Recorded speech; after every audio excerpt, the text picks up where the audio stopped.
घरामध्ये भाजीला काही नसेल तेव्हा असं काहीतरी चटपटीत बनवायचं आणि मस्त त्यावर ताव मारायचा. नमस्कार मंडळी, फूड बाय संगीत रेसिपीमध्ये तुमच्या सर्वांचं खूप खूप मनापासून स्वागत आहे. तर मंडळी, आज झणझणीत असा बटाट्याचा ठेचा बनवलाय आणि तुम्हाला काय सांगू, तोंडाला इतकी भारी चव आली की तुम्हाला हा ठेचा खाल्ल्याशिवाय कळणारच नाही.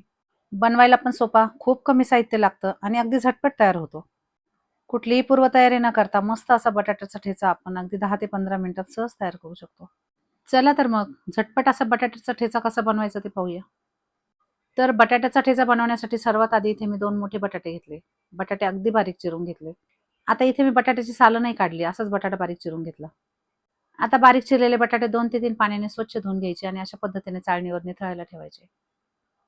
इकडे गॅसवर एक पॅन गरम करायला ठेवायचा, त्यामध्ये थोडे तेल घालायचे. अगदी थोडे तेल यामध्ये घालायचे आहे. तुम्ही पाहू शकता, पोहे खाण्याचे 2 ते 3 चमचेच तेल आपण इथे घातले आहे. तेल गरम झाले. आता यामध्ये बारीक चिरलेले सगळे बटाटे घातले. बटाटे आपल्याला तेलावर चांगले परतून घ्यायचे.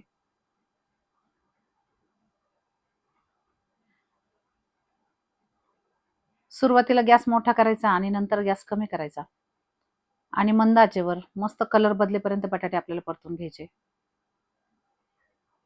या बटाट्याच्या फोडी आपल्याला जवळ-जवळ 80% तेलावरच परतून घ्यायच्या आहे. तुम्ही पाहू शकता, बटाट्याला हलकासा लालसर कलर यायला लागला आहे. आणि सगळ्यात महत्त्वाचं सांगायचं तर बटाट्याचा ठेचा बनवताना बटाटे तुम्ही जितके जास्त परतून घ्याल ना, तितका हा ठेचा चवीला भारी लागेल. तर बटाटा छान लालसर होईपर्यंत परतून घेतला. आता हा बटाटा एका पसरट भांड्यामध्ये काढून घ्यायचा आणि त्याच तेलामध्ये थोडे शेंगदाणे घालायचे. बटाटा परतून झाल्यानंतर सुद्धा हलकेसे तेल पॅनमध्ये आहे आणि त्याच तेलामध्ये आपण शेंगदाणे घातले. त्यामुळे यामध्ये आपल्याला जास्तीचे तेल घालायचे नाही. आता हा ठेचा बनवताना शेंगदाणे यामध्ये मी थोडे जास्तच घातले बरं का. शेंगदाणे आपल्याला मस्त कमी गॅसवर खमंग होईपर्यंत भाजून घ्यायचे आहे. आता तुम्ही तुमच्या आवडीनुसार यामध्ये थोडे शेंगदाणे कमी जास्त घेऊ शकता. पण शेंगदाणे जेवढे जास्त घ्याल तेवढा ठेचा चवीला भारी लागतो. तर अशाच पद्धतीने छान लालसर होईपर्यंत शेंगदाणे भाजून घ्यायचे आणि शेंगदाणे भाजून झाले की थंड करायला बाजूला काढून घ्यायचे. आता यामध्ये हिरव्या मिरच्या घालायच्या आहे. तर मिरच्या तुम्ही तुमच्या आवडीनुसार थोड्या कमी जास्त घेऊ शकता. मिरच्या घातल्या की मिरच्या सुद्धा आपल्याला छान परतून घ्यायच्या आहे. मिरच्यांना छान काळे काळे डाग पडले पाहिजे इथपर्यंत आपल्याला मिरच्या परतून घ्यायच्या आहे.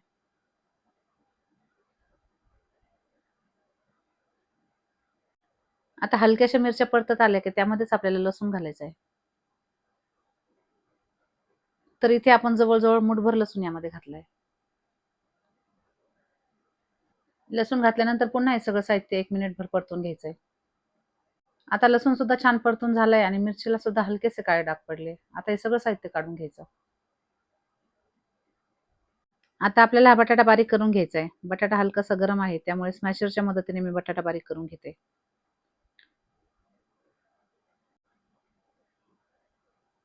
बटाटा आपल्याला जास्त बारीक पण नाही करायचा आणि जास्त जाड पण नाही ठेवायचा.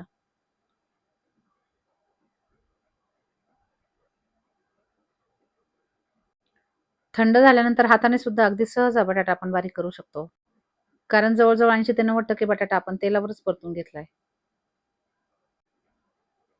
आता स्मॅशरने छान असा बटाटा बारीक झालाय. आता काय करायचं, एक उकळी घ्यायची. आता हा ठेचा मी उकळीमध्ये बारीक करून घेणार आहे.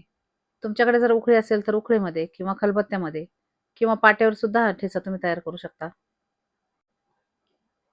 लसूण आणि हिरव्या मिरच्या घातल्यानंतर आता यामध्ये 1 चमचा जिरे घालायचे. उकळीमध्ये हे सगळं साहित्य छान बारीक करून घ्यायचं. उकळी असेल तर उकळीमध्ये किंवा पाट्यावर किंवा दोन्ही नसेल तर मिक्सरमध्ये चालू बंद करून हे सगळं साहित्य बारीक करून घ्यायचं. आता याची आपल्याला खूप जास्त बारीक पेस्ट नाही करायची. ठेच्यासाठी आपण जशी मिरची बारीक करतो तशीच मिरची इथे बारीक करायची.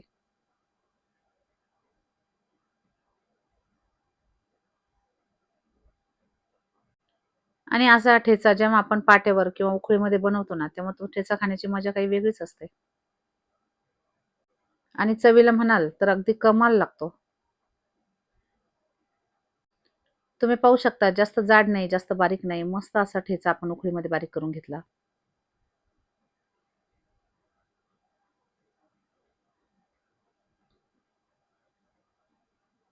आता बारीक केलेला ठेचा बाजूला काढून घ्यायचा आणि यामध्ये शेंगदाणे घालायचे. शेंगदाणे सुद्धा आपल्याला अगदी हलकेसे बारीक करून घ्यायचे.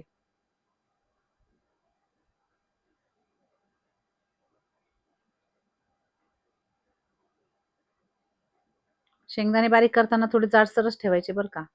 कारण प्रत्येक घास खाताना जेव्हा दाताखाली शेंगदाणा येतो ना, तेव्हा खूप भारी वाटतं.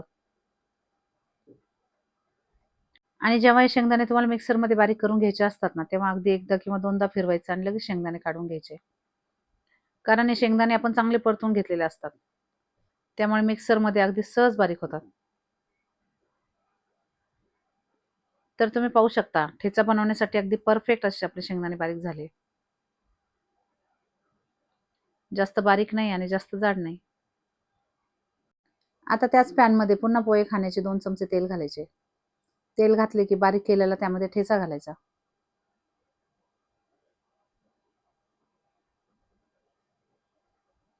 आता ठेचा आपल्याला हलकासा परतून घ्यायचा. सगळे साहित्य आपण आधीच चांगले परतून घेतलेले आहे. त्यामुळे काय करायचं, अगदी 1 मिनिटभर हे साहित्य परतून घ्यायचं.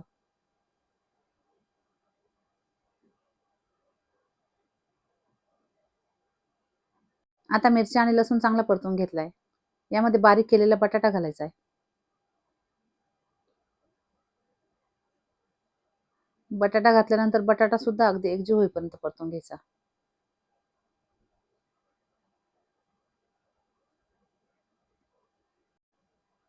आता बटाटा सुद्धा छान परतून झालाय, की यामध्ये बारीक केलेले शेंगदाणे घालायचे. आणि शेंगदाणे घातले की पुन्हा हे सगळं साहित्य छान परतून घ्यायचं.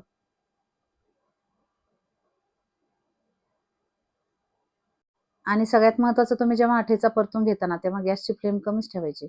गॅस अजिबात मोठा करायचा नाही. शेंगदाणे सुद्धा चांगले मिक्स झाले. आता काय करायचं, यामध्ये चवीनुसार मीठ घालायचं. त्याचबरोबर या बटाट्याच्या ठेच्याला आणखी जास्त चव येण्यासाठी काय करायचं, एक अर्ध्या लिंबाचा रस यामध्ये घालायचा. आता हा ठेचा चांगला परतून घ्यायचा. लिंबाचा रस घातल्यामुळे ठेचा चवीला अगदी अप्रतिम लागतो.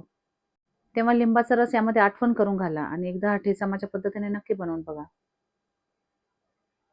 तुमच्या घरामध्ये जर कोणी म्हणत असेल ना, की माझ्या तोंडाला चव नाही, तर त्यांना हा ठेचा नक्की खाऊ घाला.